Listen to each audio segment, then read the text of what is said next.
Hello दोस्तों, आप सभी का स्वागत है मेरा यूट्यूब चैनल सुबह स्टडी पे।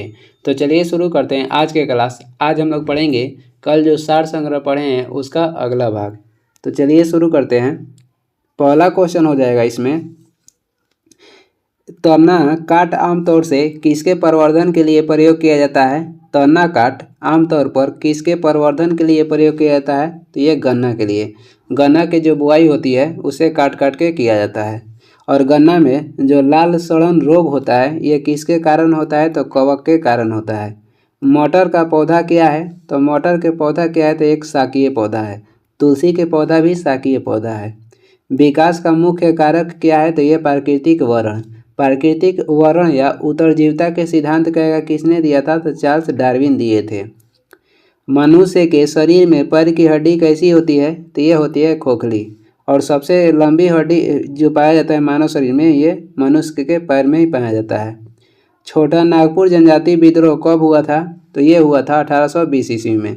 छोटा नागपुर के पठार को भारत का रूर कहा जाता है। गांधी जी का चंपारण सत्याग्रह किससे जुड़ा था? तिनकठिया आंदोलन से। और चंपारण जो आंदोलन हुआ था 1917 में हुआ था। और यहाँ पे महात्मा गांधी के कहेगा आमंत्रित किसने किया था? राजकुमार शुक्ल किए थे, जो कि मुरली भोरवा गांव के थे। उलगुलान विद्रोह किससे जुड़ा था? तो ये जुड़ा था बिरसा मुंडा से। बिरसा मुंडा के गुरु कहेगा तो आनंद पांडे हो जाएंगे। आगे देखेंगे, मुंगेर के बरहिया ताल विद्रोह का उद्देश्य क्या था? मुंगेर के बरहिया ताल विद्रोह का कहेगा विरोध का उद्देश्य क्या था? तो ये बर्खास्त भूमि की वापसी की मांग। मुंगेर के बरहिया ताल विरोध का उद्देश्य क्या था? तो बर्खास्त भूमि की वापसी की मांग थी। और मुंगेर किसकी राजधानी थी? तो पाल वंश की राजधानी कहेगा तो मुंगेर हो जाएगा। और पाल वंश के संस्थापक थे गोपाल। बिहार बंगाल से कब पृथक हुआ था? बिहार बंगाल से पृथक हुआ था 1912 में। और बिहार से उड़ीसा कब अलग हुआ था? तो 1936 में। पटना उच्च न्यायालय की स्थापना कब हुई थी? यह हुआ था 1916 में। और पटना विश्वविद्यालय का स्थापना कहेगा तो 1917 में हुआ था। सन 1930 और 1932 में बरही कांग्रेस ने सफलतापूर्वक अंग्रेजी हुकूमत को किस जिले में नाकाम कर दिया था? तो यह जिला था गया। गया कहाँ स्थित है? बिहार में। और बिहार के सबसे ठंडा या सबसे गर्म जिला कहेगा तो गया भी है। ठंडा भी है और गर्म भी है। भारत में खनिज उत्पादन में समृद्ध राज्य कौन सा है? तो ये हो जाएगा झारखंड। खनिज के उत्पादन में झारखंड क्या है? तो समृद्ध राज्य है। और ये राज्य कब बना था? 15 नवंबर 2000 ईस्वी में बिहार से अलग होकर। हुंडरू जलप्रपात कहाँ निर्मित होता है? जो हुंडरू जलप्रपात है पहले तो कहाँ पे है? तो ये झारखंड में है। और किस नदी पे? तो स्वर्णरेखा नदी पे। आगे देखेंगे, स्टार टीवी का मालिक कौन है? Rupert Murdoch. सतासा 710 जो विश्व का सबसे सुंदर गर्म और हल्का ऊन माना जाता है वह कहाँ पैदा होता है? तो ये पैदा होता है उज्बेकिस्तान में। 710 जो विश्व का सबसे सुंदर और गर्म और हल्का ऊन माना जाता है वह कहाँ पैदा होता है? तो ये पैदा होता है उज्बेकिस्तान में। और उज्बेकिस्तान की राजधानी कहेगा तो ताशकंद हो जाएगा। भारत में कौन सा पहला विश्वविद्यालय है जो निजी विश्वविद्यालय के देखरेख में है? तो ये हो जाएगा राजीव गांधी कंप्यूटर विज्ञान राष्ट्रीय विश्वविद्यालय। भारत का राष्ट्रीय स्तनीय यानी कि पशु कौन सा है? तो ये हो जाएगा बाघ। भारत का राष्ट्रीय पशु बाघ हो जाएगा। और भारत में प्रोजेक्ट टाइगर की शुरुआत कब हुआ था? 1973 में। सिंधु सभ्यता किस युग के अंतर्गत आती है? सिंधु सभ्यता आती है आद्य ऐतिहासिक काल के अंतर्गत। और सिंधु सभ्यता का कार्यकाल कहेगा तो 2500 ईसा पूर्व से लेकर 1750 ईसा पूर्व तक था। आगे देखेंगे, 800 से 600 ईसा पूर्व का कार्यकाल को किस युग कहा गया है? तो कौन सा युग कहा गया है? तो ब्राह्मण युग। और ब्राह्मण पर भी कर किसने लागू किया था? तो सल्तनत काल के शासक थे फिरोज शाह तुगलक। बोगज कोई का महत्व किस लिए है? तो वहाँ जो अभिलेख प्राप्त हुआ है उसमें वैदिक देवी देवताओं का वर्णन मिलता है। गायत्री मंत्र किस पुस्तक में मिलता है? गायत्री मंत्र मिलता है ऋग्वेद में। ऋग्वेद के किस मंडल में? तो ऋग्वेद के 3रा मंडल में। और विश्वामित्र क्या थे? तो गायत्री मंत्र के रचनाकार थे। और गायत्री मंत्र किसे समर्पित है? तो सावित्री को। संगम युग में उरैरियोर किसके लिए विख्यात था? तो ये कपास के व्यापार का महत्वपूर्ण केंद्र था। कपास का किस मिट्टी में सर्वाधिक उपजाऊ होता है? तो कपास सर्वाधिक उपजाऊ होता है काली मिट्टी में, जिसका अन्य नाम रेगुर मिट्टी भी है। उस स्रोत का नाम क्या है जो प्राचीन भारत के व्यापारिक मार्गों पर मौन है? तो ये हो जाएगा मिलिंद पन्हो। और मिलिंद पन्हो के लेखक कहेगा तो नागसेन हो जाएंगे, जो कि बौद्ध भिक्षु थे। आगे देखेंगे, वह स्तंभ कौन सा है जिसमें अशोक ने स्वयं को मगध का सम्राट बताया है? तो हो जाएगा भाब्रू स्तंभ। वह कौन सा स्तंभ है जिसने अशोक ने स्वयं मगध का सम्राट बताया है? तो भाब्रू स्तंभ हो जाएगा। और एक क्वेश्चन आता है कि अशोक का नाम अशोक किस अभिलेख में मिलता है? तो ये मास्की हो जाएगा और गुर्जरा हो जाएगा। मास्की अभिलेख कहाँ स्थित है? कर्नाटक में। और गुर्जरा अभिलेख कहेगा तो आंध्र प्रदेश में। किस अभिलेख से यह साबित होता है कि चंद्रगुप्त का प्रभाव पश्चिमी भारत तक फैला हुआ था? तो जो जूनागढ़ के अभिलेख है रुद्रदामन का, उसके प्रभाव से ये पता चलता है। भागवत संप्रदाय के विकास में किसका योगदान अधिक था? तो ये हिंद यूनानी का। इंडिया शब्द पहली बार प्रयोग किसने किया था? तो हिंद यूनानी। और हिंदुस्तान शब्द कहा था तो ईरानियों ने। आजीवक संप्रदाय के संस्थापक कौन थे? मखली गोसाल थे। किस शासक वंश ने मंदिरों में ब्राह्मणों को सबसे अधिक ग्राम अनुदान में दिया था? तो ये वंश हो जाएगा गुप्त वंश।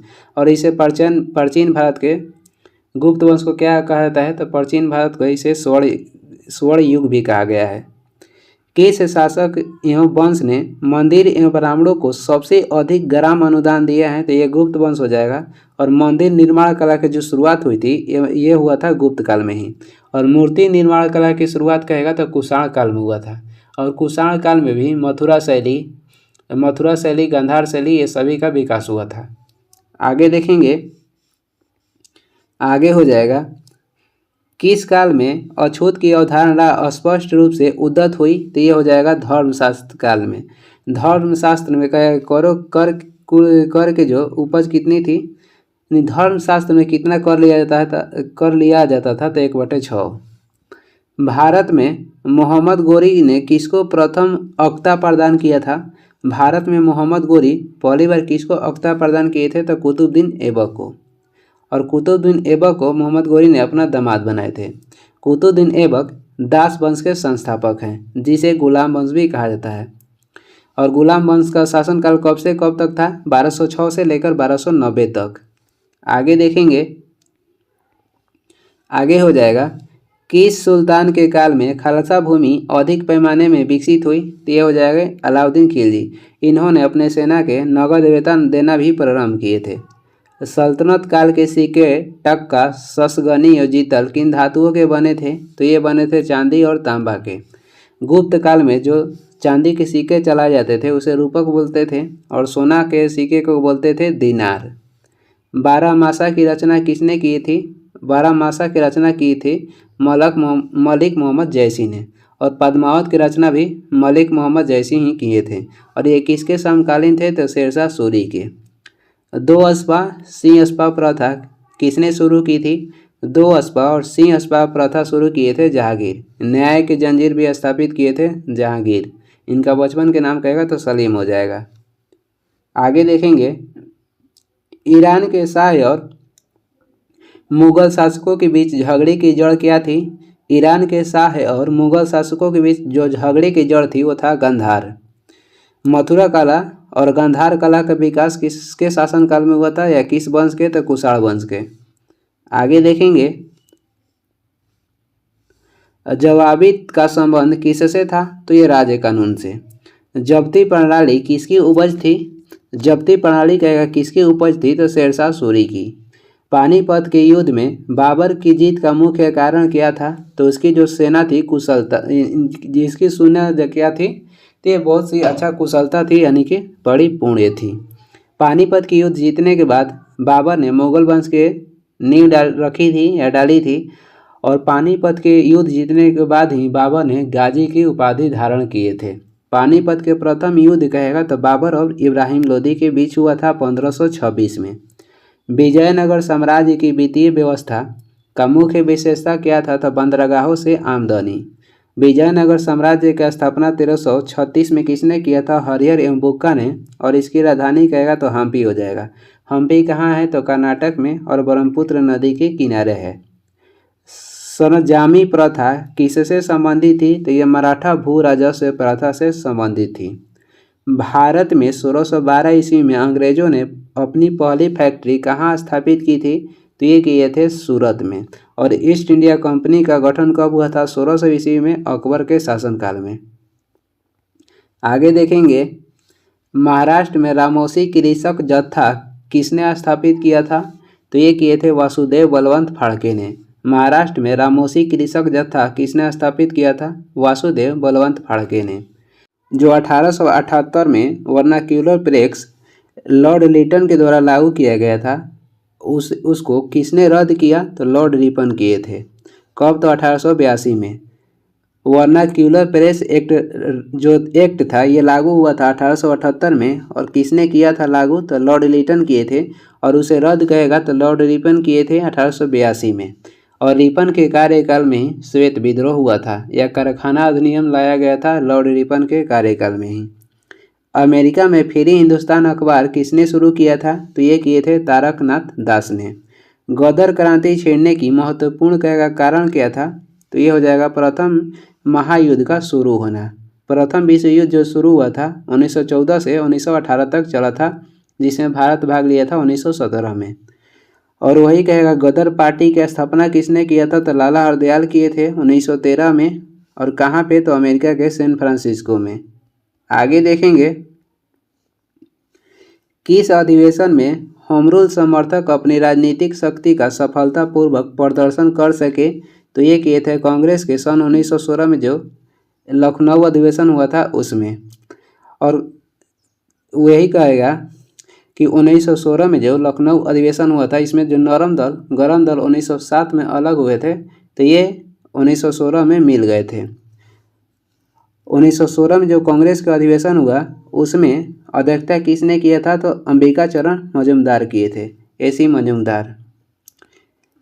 होम रूल लीग के गठन किसने किया था? तो बाल गंगाधर तिलक और एनी बेसेंट ने 1916 में। अवध के एका आंदोलन का उद्देश्य क्या था? तो अवध के जो एका आंदोलन के उद्देश्य था सरकार को लगान न देना या बंद करना था। अवध के एका आंदोलन क्या था? ये एक कृषि आंदोलन था। सन 1920 की खिलाफत कमेटी की सभा जिसने गांधी जी को असहयोग आंदोलन के नेतृत्व को संभालने का अनुरोध किया था, वह किस शहर में हुई थी? तो ये हुआ था इलाहाबाद में। सन 1920 की खिलाफत कमेटी की सभा जिसने गांधी जी को असहयोग आंदोलन के नेतृत्व को संभालने का अनुरोध किया था, वह किस शहर में हुई थी? तो ये हुआ था इलाहाबाद में। खिलाफत आंदोलन कहेगा कब हुआ था? तो 1919 में हुआ था। आगे देखेंगे, अगला क्वेश्चन है, सन 1917-18 में अहमदाबाद में गांधी जी द्वारा चलाए गए सत्याग्रह में किसने हिस्सा लिया था? तो ये लिए थे औद्योगिक कर्मी यानी कि मिल मजदूर हिस्सा लिए थे। इंडियन अनरेस्ट के लेखक कौन था? तो ये वैलेंटाइन सिरोल थे। अपनी किस कार्यकारिणी कमेटी ने कांग्रेस को भू स्वामित्व को समाप्त करने की नीति अपनाई? तो ये हो जाएगा 1937 ईस्वी में। अपनी किस कार्यकारिणी कमेटी ने कांग्रेस को भू स्वामित्व को समाप्त करने की नीति अपनाई थी? तो 1937 में। और जो 1937 में कांग्रेस का अधिवेशन हुआ था वह किसी गांव में अधिवेशन होने वाला पहला अधिवेशन था, यानी कि कांग्रेस के किसी गांव में ये पहला अधिवेशन हुआ था जो कि महाराष्ट्र के फैजपुर में हुआ था और जिसका अध्यक्षता किए थे जवाहरलाल नेहरू ने। INA किसके दिमाग की उपज थी और किसने इसकी स्थापना की? तो ये किए थे डॉक्टर मोहन सिंह। आगे देखेंगे, नाई धोबी बंद सामाजिक बायकॉट का एक स्वरूप था जो सन 1919 ईस्वी में किसके द्वारा चलाई गई? तो ये चलाया गया था किसानों द्वारा प्रतापगढ़ जिले में चलाया गया था। द्वीपों की समूह लक्षद्वीप किसकी उत्पत्ति है? तो परवाल उत्पत्ति यानी कि परवाल भित्ति का ये उत्पत्ति है। और लक्षद्वीप कहाँ स्थित है? तो ये स्थित है अरब सागर में। गंगा की जलोढ़ मृदा की गहराई भूमि सतह से नीचे लगभग कितनी होती है? तो ये होती है 1600 मीटर। गंगा की जलोढ़ मृदा की गहराई भूमि सतह से लगभग कितनी नीचे होती है? तो ये होता है 600 मीटर। भारत में सर्वाधिक जलोढ़ मृदा ही पाई जाती है। और ये सबसे उपजाऊ मृदा भी है। भारतीय मानसून मौसमी विस्थापन से इंगित है, इसका क्या कारण है? स्थल तथा समुद्रों का विभेदित तापन। भारतीय मानसून मौसमी विस्थापन से इंगित है, इसका क्या कारण है? तो स्थल तथा समुद्रों का विभेदित तापन। भारत में मानसून कैसा पाया जाता है? तो पतझड़ मानसून। आगे देखेंगे, आगे हो जाएगा हिमालय में हिमरेखा किसके बीच होती है? तो ये होती है 4500 से 6000 मीटर पश्चिम। हिमालय में जो हिमरेखा किसके बीच होती है? तो 4500 से 6000 मीटर पश्चिम में। हिमालय की जो उत्पत्ति हुई है ये तेथी सागर से उत्पत्ति हुई है। भारत की कुल तट रेखा कितनी है? भारत की मुख्य तट रेखा की लंबाई कहेगा तो 6100 किलोमीटर हो जाएगा। भारत की मुख्य तट रेखा की लंबाई 6100 किलोमीटर है और कुल तट रेखा की लंबाई कहेगा तो 7516 किलोमीटर है। कौन सा महाद्वीप क्षेत्रफल के अनुसार सबसे बड़ा है? तो ये हो जाएगा एशिया महाद्वीप, और एशिया महाद्वीप को मानव का घर कहा जाता है। दामोदर नदी कहाँ से निकलती है? तो ये निकलती है छोटा नागपुर के पठार से, छोटा नागपुर के पठार से, और इसे भारत का रुट भी कहा जाता है। पूर्वी समुद्र की स्वामिनी का नाम किसका है? यानी कि पूर्वी समुद्र की स्वामिनी किसे कहते हैं? तो ये कहा जाता है श्रीलंका को। श्रीलंका को रत्नों का द्वीप कहते हैं और हिंद महासागर को रत्नाकर कहते हैं। श्रीलंका को रत्नों का द्वीप कहते हैं, हिंद महासागर कहेगा तो रत्नाकर कहते हैं। आगे देखेंगे, छोटा नागपुर का पठार कैसा है? तो ये एक समप्राय भूमि है और छोटा नागपुर के पठार को भारत का रुर भी कहते हैं। मार्मागोआ पत्तन कहाँ स्थित है? तो ये स्थित है गोवा में, और गोवा के जो राजधानी पणजी है ये मांडवी नदी के किनारे स्थित है। सबसे बड़ा हिमनद कहेगा कौन सा है? तो ये हो जाएगा गंगोत्री। भारत में चावल के कटोरे किस क्षेत्र को कहते हैं? भारत के चावल के कटोरे किस क्षेत्र को कहते हैं? तो कृष्णा गोदावरी डेल्टा क्षेत्र को कहते हैं। भारत में सर्वाधिक चावल उत्पादन होता है पश्चिम बंगाल में। ग्रीन पीस, जिसे हरित शांति कहते हैं, ग्रीन पीस क्या है? तो पर्यावरण समर्थकों का एक अंतर्राष्ट्रीय संगठन है। एनजीटी नेशनल ग्रीन ट्रिब्यूनल का गठन कब किया गया था? तो 2010 में, और इसका मुख्यालय हो जाएगा नई दिल्ली। आगे देखेंगे, तेज हवा वाली रात्रि में ओस क्यों नहीं बनती है? वाष्पीकरण की जो दर होती है तेज होती है। समुद्र नीला क्यों प्रतीत होता है? आकाश के परावर्तन तथा जल के कणों द्वारा प्रकाश में प्रकीर्णन के कारण। न्यूजीलैंड में पाए जाने वाला उड़नहीन पंछी कौन सी है? तो ये हो जाएगी कीवी। मृदा अपरदन कैसे रोका जा सकता है? वनारोपण करके, यानी कि वन लगाकर। पत्थर के कोयले के भंडार में कौन सा देश संसार में अग्रणी है? तो ये हो जाएगा चीन। और चीनी क्रांति कहेगा कब हुआ था? 1911 में हुआ था, और चीन में लाल क्रांति कहेगा तो 1949 में हुआ था। आगे देखेंगे, आकाशगंगा के केंद्र की परिक्रमा करने में सूर्य को कितना समय लगता है? 25 करोड़ बरस लगता है। आकाशगंगा कैसी है? तो आकाशगंगा के जो आकार है ये सर्पिलाकार है। जिला नियोजन एवं विकास परिषद का प्रधान कौन होता है? जिला विकास पदाधिकारी। जिला नियोजन एवं विकास परिषद का प्रधान कहेगा कौन होता है? तो जिला विकास पदाधिकारी होता है। भारतीय संविधान के किस अनुच्छेद में राज्य की विधानसभाओं के निर्वाचन का प्रावधान प्रस्तुत करता है? तो यह अनुच्छेद हो जाएगा अनुच्छेद 170। विधान परिषद का उल्लेख कहेगा किस अनुच्छेद में है? तो 169 में, और विधानसभा का उल्लेख है 170 में। किसी राज्य में विधान परिषद की संरचना अथवा विघटन किसके द्वारा किया जा सकता है? तो केंद्रीय संसद द्वारा। किसी राज्य में विधान परिषद की गठन या विघटन किसके द्वारा किया जाता है? संसद द्वारा। लोकसभा का प्रधान नेता कौन होता है? तो ये होता है प्रधानमंत्री। लोकसभा के गठन कहेगा कब किया गया था? 17 अप्रैल 1952 में किया गया था। राज्यसभा के गठन कहेगा कब किया गया था? 3 अप्रैल 1952 में किया गया था। और लोकसभा और राज्यसभा का पहली बैठक कहेगा तो ये दोनों के पहली बैठक हुआ था 13 मई 1952 को। राज्यसभा को भंग करने का अधिकार किसे प्राप्त है? तो राज्यसभा कभी भी भंग नहीं होता है। यदि किसी राज्य की विधानसभा का अध्यक्ष पद त्यागना चाहे तो वह किसे अपना त्याग पत्र देगा? उपाध्यक्ष को। यदि किसी राज्य की विधानसभा का अपना अध्यक्ष, जो विधानसभा का अध्यक्ष है, अपना पद त्यागना हो तो किसे त्याग पत्र देगा? उपाध्यक्ष को। लोकसभा को उसके कार्यकाल की समाप्ति के पूर्व किसके द्वारा भंग किया जा सकता है? तो राष्ट्रपति के द्वारा भंग किया जाएगा मंत्रिपरिषद की सलाह पर। और ये किस अनुच्छेद में उल्लेख किया गया है? 85 के बी में। सप्टा का पूर्ण रूप क्या है? South Asia preferential trade agreement. South Asia preferential trade agreement. आगे देखेंगे, भारतीय अर्थव्यवस्था में संयुक्त क्षेत्र का अभिप्राय क्या है?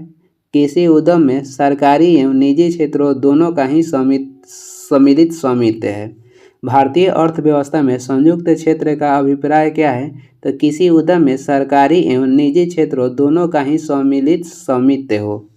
भारत में कहेगा अर्थव्यवस्था कैसी पाई जाती है? तो मिश्रित अर्थव्यवस्था पाई जाती है।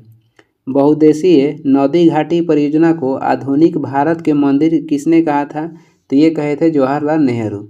बहुउद्देशीय नदी घाटी परियोजना को आधुनिक भारत के मंदिर कहे थे जवाहरलाल नेहरू। भारत का पहला नदी घाटी अधिनियम कौन सा है? तो ये दामोदर नदी घाटी निगम है। भारत का पहला नदी घाटी निगम कहेगा तो दामोदर नदी घाटी निगम हो जाएगा। आगे देखेंगे, आगे हो जाएगा, भारत में राष्ट्रीय आय का आकलन किसके द्वारा होता है? केंद्रीय सांख्यिकी संगठन द्वारा, और इसका गठन हुआ था 1951 में। भारत में राज्य सरकारों के लिए आय का सबसे महत्वपूर्ण स्रोत क्या है? तो यह है बिक्री कर। भारत में राज्य सरकार के लिए आय का सबसे महत्वपूर्ण स्रोत कहेगा तो बिक्री कर हो जाएगा। ये वीडियो अगर अच्छा नहीं दिखाएगा तो कम से कम जो रेजुलेशन है यूट्यूब का वो 360 पर करके देखिए तो अच्छा दिखाएगा।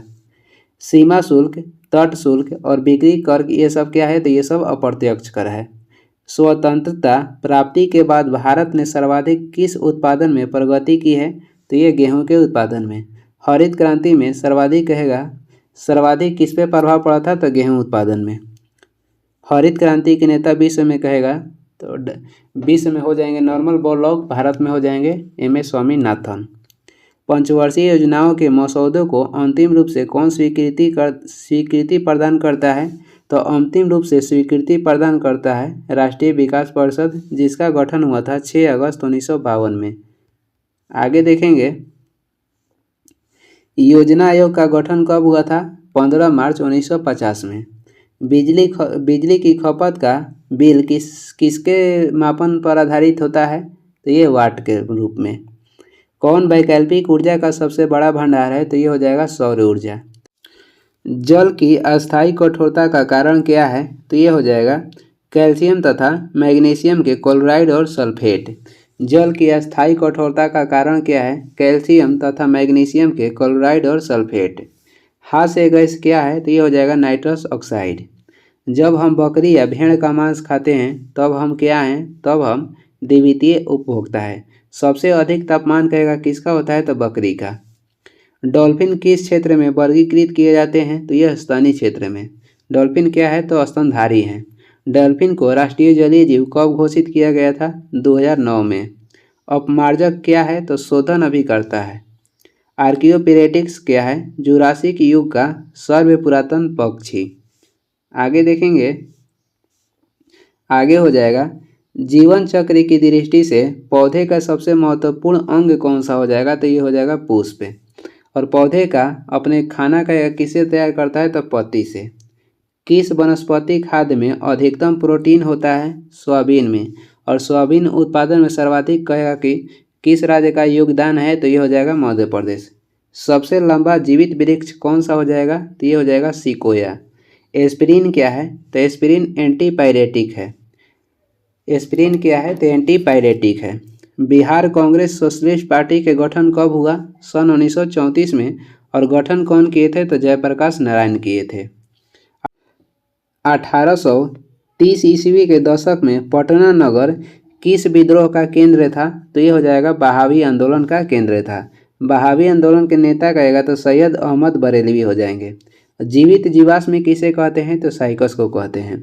किस क्षेत्र में 1855-56 ईस्वी में संथालों ने अपनी सरकार की घोषणा कर दी थी? तो ये किए थे भागलपुर राजमहल क्षेत्र में। और संथाल विद्रोह के नेता कहेगा कौन था? सिद्धू और कान्हू। बिहार में पहली चीनी मिल कहाँ स्थापित हुई थी? मढ़ौरा में। भारतीय समुद्र शास्त्रियों ने अरब सागर के तल में मुंबई के दक्षिण पश्चिम में लगभग 455 किलोमीटर दूर एक नए 1505 मीटर ऊंचे कौन सा पर्वत की खोज की थी? तो ये हो जाएगा रमन सागर पर्वत। आगे कर लेते हैं। कह रहा है कि भारतीय समुद्र शास्त्रियों ने अरब सागर के तल में मुंबई के दक्षिण पश्चिम में लगभग 455 किलोमीटर दूर एक नए 1505 मीटर ऊंचे कौन सा पर्वत की खोज की? तो ये रमन सागर पर्वत के खोज किए थे। किसने यूरोपीय समुदाय के लिए सकल मुद्रा के प्रस्ताव का सबसे बड़ा सशक्त विरोध किया है? तो ये किया है इंग्लैंड। और यूरोपीय समुदाय की मुद्रा क्या है? तो यूरो वर्तमान में। जम्मू एवं कश्मीर के प्रशासन द्वारा किस पुस्तक पर प्रतिबंध लगाया गया था?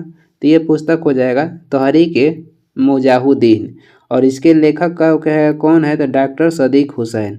जम्मू एवं कश्मीर के प्रशासन द्वारा किस पुस्तक पर प्रतिबंध लगाया गया था? तो ये पुस्तक के नाम हो जाएगा तहरीक मुजाहिदीन। और इसके लेखक कहेगा तो डॉक्टर सदीक हुसैन हो जाएंगे। आगे देखते हैं। अगला क्वेश्चन है, भारतीय संविधान को संविधान सभा द्वारा कब अंगीकृत या पारित किया गया था? 26 नवंबर 1949 को। संविधान सभा कब पारित किया गया था? 26 नवंबर 1949 को। अंगीकृत कहेगा तो 26 नवंबर 1949 ही होगा। और जब लागू कहेगा तो 26 जनवरी 1950 हो जाएगा। भारतीय संविधान का 73वां संशोधन क्या प्रावधान करता है? तो पंचायत चुनाव को आदेशात्मक तथा लोकसभा एवं विधानसभा चुनावों के समकक्ष बनाने का। 73वां संबंध कहेगा तो सीधे सीधे हो जाएगा पंचायती राज्य से। और उसमें कहेगा पंचायती राज्य में 73वां संविधान संशोधन पंचायती राज्य में कितनी भाषा थी? तो 29 हो जाएगा। भारत सरकार की आय का सबसे बड़ा स्रोत क्या है? भारत सरकार की आय के सबसे बड़ा स्रोत हो जाएगा उत्पाद कर। और राज्य सरकार का कहेगा राज्य सरकार की आय का सबसे बड़ा स्रोत क्या है? तो बिक्री कर। और भारत सरकार का उत्पाद कर। भारत में सबसे प्राचीन बृहद स्तरीय उद्योग कौन सा है? तो ये हो जाएगा कपास उद्योग। कपास उद्योग या कपड़ा उद्योग भी है। कपास से ही पहले कपड़ा बनाया जाता था, इसलिए ऑप्शन अनुसार है। जीवन बीमा निगम किसका उदाहरण है? जीवन बीमा निगम है ये निवेश बैंक का उदाहरण है। जीवन बीमा निगम का स्थापना हुआ था LIC के 1956 में। आगे देखेंगे, किस स्रोत से भारत सबसे अधिक विद्युत प्राप्त करता है? तो ये तापीय से, लगभग 67 से 69% तक। अंत्योदय कार्यक्रम का उद्देश्य क्या है? गरीबों में सबसे गरीब की सहायता करना। अंत्योदय अन्न योजना कार्यक्रम की शुरुआत हुआ था 2000 ईस्वी में। और प्रथम राज्य हो जाएगा राजस्थान। बिहार में ग्रामीण शहरी जनसंख्या का अनुपात क्या है? बिहार में ग्रामीण और शहरी जनसंख्या का अनुपात हो जाएगा 80 और 20। भारत का प्रमुख खाद्य फसल क्या है? तो ये हो जाएगा चावल। योजना आयोग, जिसे अब नीति आयोग कहा गया, का स्वरूप क्या है? तो ये परमादर्श शास्त्री संस्था है। योजना आयोग का स्थापना हुआ था 15 मार्च 1950 में। और उसका स्थान पर नीति आयोग की स्थापना कहेगा तो 1 जनवरी 2015 में हुआ। आगे देखेंगे, भारत में 8वीं पंचवर्षीय योजना की अवधि क्या थी? तो ये हो जाएगा 1992 से 97 तक। 8वीं पंचवर्षीय योजना सबसे ही सफल योजना थी, क्योंकि इसमें लक्ष्य रखा गया था रोजगार। सबसे असफल कहेगा तो तीसरा हो जाएगा, और इसमें विदेशी आक्रमण बहुत हुआ। भारी पानी क्या होता है? तो इसमें क्या होता है कि हाइड्रोजन के स्थान पर आइसोटोप ले लेता है। हाइड्रोजन के जो स्थान है उसमें आइसोटोप ले लेता है। भारी पानी के खोज किए थे यूरे ने 1932 में। और इसका सूत्र हो जाएगा D2O। ठंड के दिनों में लोहे के गुटखा और लकड़ी के गुटकों को प्रातःकाल में छुए तो लोहे का गुटखा ठंडा क्यों लगता है? क्योंकि लकड़ी की तुलना में लोहा जो है ऊष्मा का अच्छा चालक है। आगे देखेंगे, आगे हो जाएगा, हवा में जिस गैस का मात्रा सबसे अधिक है वह कौन सा है? तो नाइट्रोजन हो जाएगा। वायुमंडल में नाइट्रोजन की मात्रा सबसे अधिक है 78%। सौरमंडल का सबसे बड़ा ग्रह कहेगा कौन सा है? तो बृहस्पति हो जाएगा। और सबसे भारी ग्रह भी बृहस्पति हो जाएगा। सौरमंडल के खोज किए थे कोपरनिकस 1540 में। सेल्सियस स्केल पर मानव शरीर का सामान्य तापमान कितना होता है? 37 डिग्री सेल्सियस। फारेनहाइट में हो जाएगा 98.6 फारेनहाइट। केल्विन में कहेगा तो 310 केल्विन। परमाणु नाभिक के प्रमुख अवयव कौन है? तो प्रोटॉन और न्यूट्रॉन। और नाभिक के खोज कहेगा किसने किया था? तो रदरफोर्ड किए थे। मच्छर भगाने वाली दवाओं में सक्रिय रसायन कौन सी है? तो ये एलिथ्रीन हो जाएगा। और ये किससे बनता है? तो नीम के पत्ते से। आगे देखेंगे, 20 वर्ष की आयु में मानव शरीर में हड्डियों की संख्या कितनी होती है? तो 206। और बच्चा में छोटे छोटे बच्चों में कहेगा कि कितने होता है? तो लगभग 300। स्त्रियों की तुलना में पुरुष अधिक वर्धनता से पीड़ित हो सकते हैं क्योंकि उनमें केवल X क्रोमोसोम होती है। वर्धनता में क्या होता है? तो ये पहले तो आनुवंशिकी रोग है और वर्धनता में आपको लाल और हरा रंग पहचान नहीं होता है। पटना को प्रांतीय राजधानी किसने बनाया था? तो ये शेरशाह बनाए थे। Jharkhand castle over the graves के लेखक कौन है? Victor Das. Jharkhand castle over the graves के लेखक कौन है? तो विक्टर दास हैं। छोटा नागपुर कस्तूरदारी कानून कब पारित हुआ था? 1908 में हुआ था। आगे देखेंगे, बिहार में औद्योगिक वित्तीय सहायता प्रदान करने हेतु कौन प्रमुख वित्तीय संस्था है? तो ये हो जाएगा बिहार राज्य वित्त निगम। 17वीं शताब्दी में बिहार में सोने की खान कहाँ स्थित थी? तो ये पटना में थी। वर्तमान में सोने की खान मिली है बिहार में जमुई जिला में। बिहार में गौ हत्या रोकने के लिए गौरक्षणी सभा की स्थापना किस वर्ष हुई थी?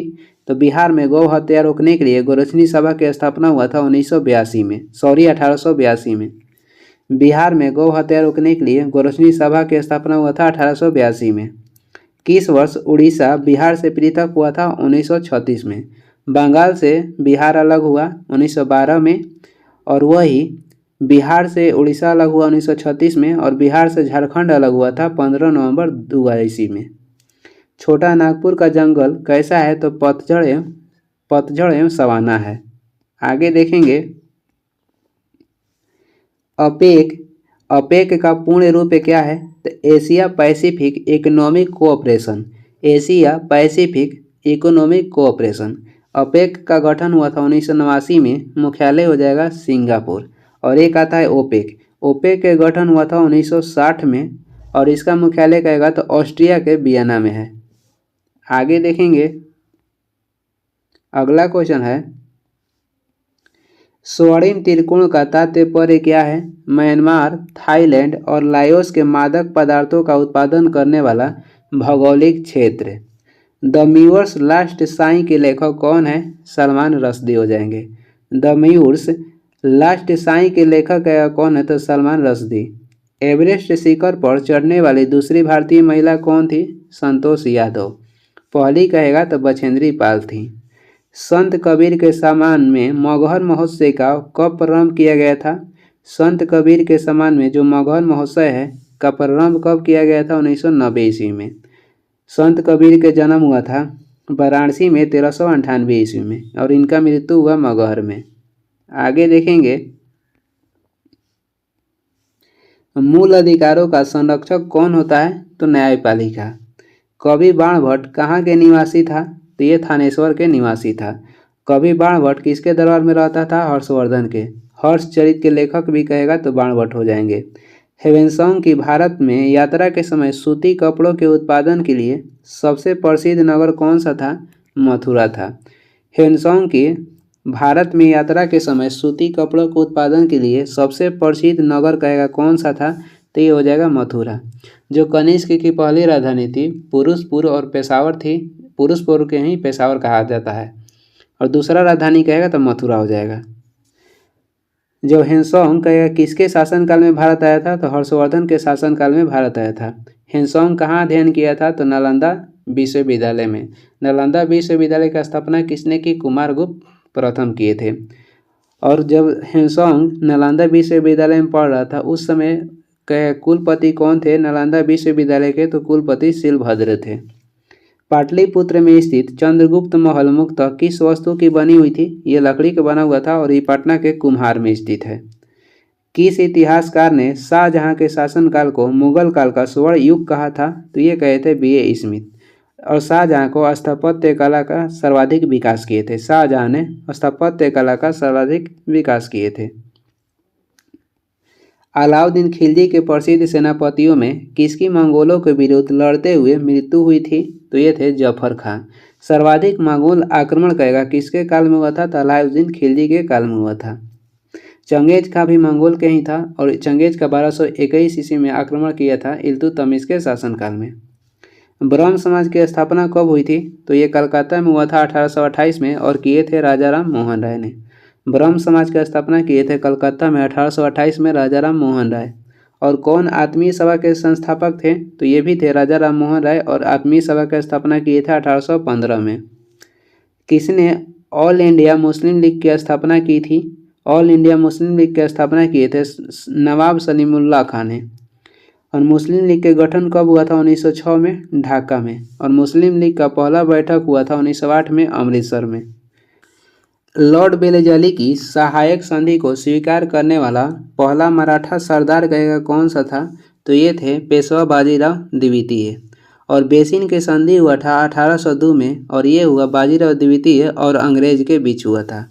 रणजीत सिंह ने सुप्रसिद्ध कोहिनूर हीरा कहाँ से प्राप्त किए थे, तो ये प्राप्त किए थे शाह शुजा से।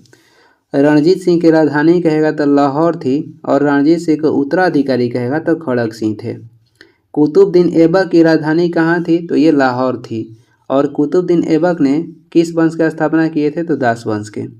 1938 ईस्वी में भारतीय राष्ट्रीय कांग्रेस के अध्यक्ष कौन निर्वाचित हुए थे, तो 1938 में कांग्रेस का अधिवेशन हुआ था वो गुजरात के हरिपुरा में हुआ था, जिसका अध्यक्षता थे सुभाष चंद्र बोस। जिसका अध्यक्षता कौन किए थे, सुभाष चंद्र बोस किए थे।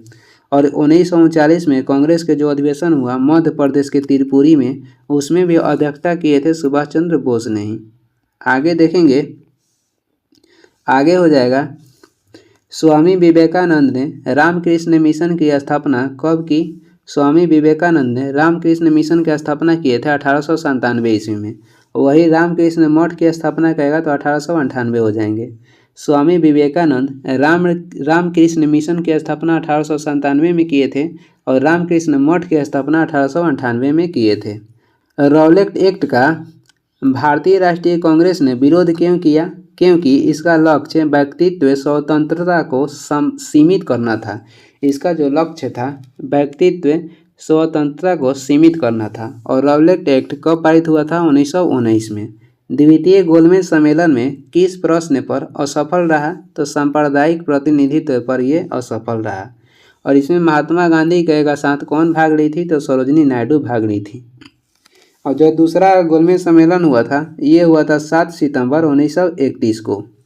भारत छोड़ो प्रस्ताव पारित होने के बाद गांधी जी को कहाँ कैद किया गया था, तो गांधी जी को कैद करके रखा गया था आगा खां पैलेस में। भारत छोड़ो आंदोलन की शुरुआत हुआ था 8 या 9 अगस्त 1942 में। आगे देखेंगे, किसने बंगाल में द्वैध शासन प्रणाली को समाप्त किया था। समाप्त किए थे वारेन हेस्टिंग्स 1772 में और लागू किए थे रॉबर्ट क्लाइव 1765 में। किसने बंगाल में द्वैध शासन प्रणाली को समाप्त किए, तो वारेन हेस्टिंग्स किए थे 1772 में, लागू कहेगा तो रॉबर्ट क्लाइव किए थे 1765 में। बारदौली सत्याग्रह का नेतृत्व किसने किया था, सरदार वल्लभ भाई पटेल किए थे 1928 में।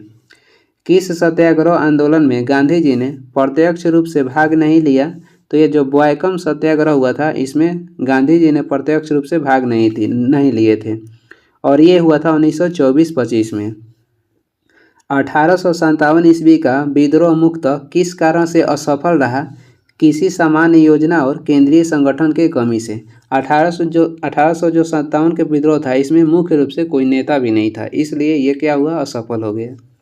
1923 से 28 ईस्वी के काल में भारतीय राजनीतिक में क्रांतिकारी कार्यविधि की पुनरावृत्ति का कारण क्या था, तो ये हो जाएगा गांधी जी द्वारा असहयोग आंदोलन का स्थगन। असहयोग आंदोलन का शुरुआत कब हुआ था, तो 1 अगस्त 1920 में हुआ था और इसे बंद कर दिया गया था चौरा चौरी कांड के कारण। और चौरा चौरी कांड कब हुआ था, 4 फरवरी 1922 में।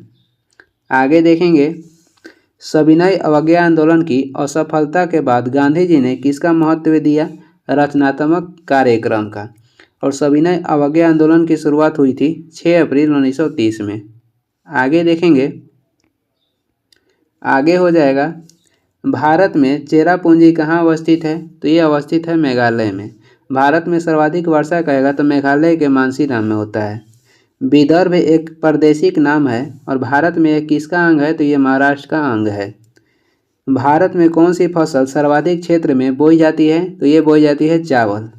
और चावल किसके अंतर्गत आता है? तो ये खरीफ फसल के अंतर्गत आता है। खरीफ फसल की बुआई होती है जून जुलाई में। और चावल का सर्वाधिक उत्पादन करने वाला राज्य कहेगा तो पश्चिम बंगाल हो जाएगा। भारत में सर्वाधिक पटसन या जूट के उत्पादन में अग्रणी राज्य कहेगा तो पश्चिम बंगाल है। भद्रावती इस्पात केंद्र कहाँ स्थित है? ये भद्रावती नदी पर कर्नाटक में है। गंगा के मैदान की पुरानी कछारी मिट्टी क्या कहलाती है? गंगा के मैदान की पुरानी कछारी मिट्टी को बांगर कहते हैं और नई के खादर कहते हैं। आगे देखेंगे, भारत के अतिरिक्त कहाँ प्रायद्वीपीय पर्वत निर्मित हुए हैं? तो ये निर्मित हुए हैं पेलियोजोइक महाकल्प में। कपास उद्योग जिन कच्चे मालों पर आश्रित है वो क्या है? तो ये भार ह्रास मूलक है। कपास सर्वाधिक काली मिट्टी में उगता है और जिसे रेगुर मिट्टी भी कहते हैं। और कपास कहेगा किससे प्राप्त होता है? तो बीज से। विश्व का बृहत्तम डेल्टा किनके द्वारा निर्मित होता है? तो ये निर्मित होता है गंगा ब्रह्मपुत्र नदी द्वारा। और कहेगा गंगा की जो डेल्टा है उसका आकार कैसा है? तो ये हो जाएगा चपाकार, त्रिभुजाकार है जिसे चपाकार भी बोलते हैं। आगे देखेंगे, विश्व की सर्वाधिक लंबी पर्वत श्रृंखला कौन सी है? तो ये हो जाएगा एंडीज, जो कि 7 देश तक फैली है। सौर मंडल का सर्वाधिक गर्म ग्रह कहेगा तो शुक्र हो जाएगा और इसे पृथ्वी के बहन, भोर का तारा या शाम के तारा भी कहते हैं। और शुक्र पर सल्फ्यूरिक अम्ल भी उपलब्ध है। पृथ्वी के सूर्य की परिक्रमा करने में कितना समय लगता है? तो 325.25 दिन। पृथ्वी पर घने वन अधिकतर कहाँ मिलते हैं? विषुवतीय रेखा के पास, जिसे भूमध्य रेखा भी कहते हैं। जिस तारामंडल के तारे ध्रुव तारे की ओर संकेत करते हैं वह कौन सा है? तो वह सप्तऋषि है। आगे देखेंगे, अगला क्वेश्चन है, पृथ्वी की सतह का वह भाग जो पानी से ढका है लगभग कितना है? तो 40 से 50 किलोमीटर है। और कहेगा पृथ्वी पर पानी की प्रतिशत कितना है? तो लगभग 71%। पृथ्वी पर मरुभूमि होने की संभावना सबसे अधिक कहाँ रहती है? तो ये रहता है 23 डिग्री अक्षांश के पास। 23.5 डिग्री उत्तरी अक्षांश को क्या कहते हैं? तो कर्क रेखा। और 23.5 डिग्री 10वें अक्षांश को कहते हैं मकर रेखा। भारतीय संविधान की 10वीं अनुसूची का संबंध किससे है? दल बदल विरोधी कानून से है। 52वां जो संविधान संशोधन हुआ था वो हुआ था 1985 में और इसका संबंध हो जाएगा दल बदल विरोधी कानून से। राष्ट्रपति द्वारा राज्यसभा में कितने व्यक्ति मनोनीत किए जाते हैं? राष्ट्रपति द्वारा राज्यसभा में 12 व्यक्ति मनोनीत होते हैं, लोकसभा में 2 होते हैं। आगे देखेंगे, आम चुनावों में मतदान की आयु 21 वर्ष से घटाकर 18 वर्ष कर दी गई थी। यह किस संविधान संशोधन के द्वारा किया गया था? 61वां संविधान संशोधन के द्वारा, जो कि 1989 में हुआ था। संविधान में मंत्रिमंडल यानी कि कैबिनेट शब्द का प्रयोग एक ही बार किया गया है, वो कहाँ पर किया गया है? अनुच्छेद 352 के 3 में किया गया है। भारतीय संविधान के अनुसार राज्यों की विधायिका में कौन सम्मिलित है? तो ये राज्यपाल, विधानसभा एवं विधान परिषद।